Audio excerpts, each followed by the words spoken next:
So in this video, we're going to continue looking at some scatter plots and using that line of best fit to make predictions. So the scatter plot shows the number of hours worked, X, and the amount of money spent on entertainment, Y, by 24 students. So if we look at the scatter plot here, we have the number of hours worked along the bottom and amount of money spent on entertainment. So hopefully this makes sense to you. The more hours you work, the more money you're going to kind of have for play, for entertainment. So the more money you're probably going to spend on those things. The less you work, the less money you're going to have to spend on entertainment. So hopefully this correlation makes a whole lot of sense. So, that's definitely an easy thing to understand. The more money I have, the more money I can spend. Okay.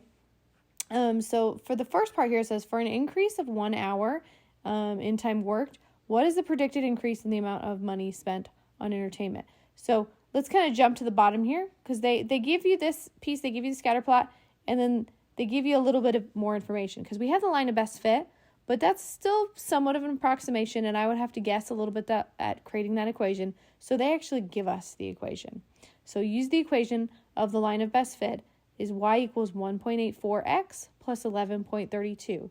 And that's going to be what we use to answer our questions. And it says give exact answers, do not round. Okay, no rounded approximations. So if we use that line of best fit that they gave us here, same things I was saying. We're going to look at that because they gave it to us in slope-intercept form, right? Y equals mx plus b, which I have up here. So if we remember slope-intercept form of a line, well, if I have y equals mx plus b, the m, whatever's being multiplied by the x, that's our m, that's our slope.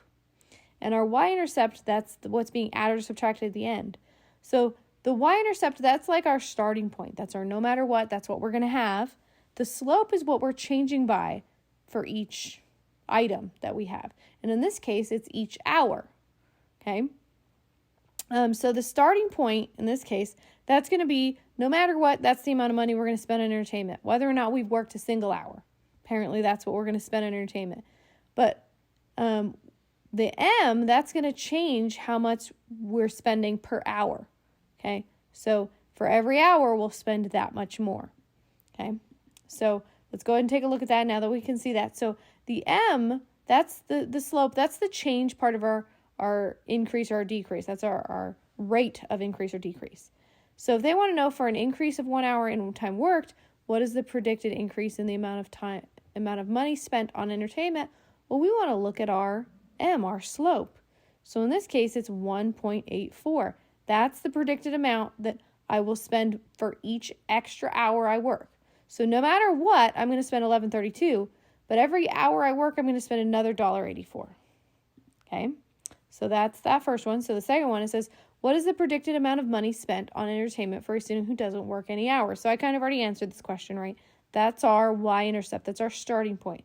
So our no matter what, we're going to spend $11.32 because that's our y-intercept.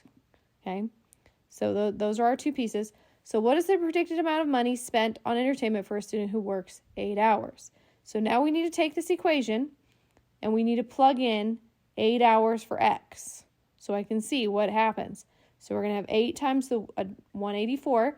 That's the extra money I'm spending because I worked 8 hours, and each hour they predict I'm going to spend another $1.84. So I'm going to spend an extra $14.72 on entertainment plus the $11.32 no matter what. So we add those two together and we get $26.04. So this is what they predict a student who worked for 8 hours will spend on entertainment. So this is using the line of best fit to make predictions. I hope that helped, and I will see you in the next video.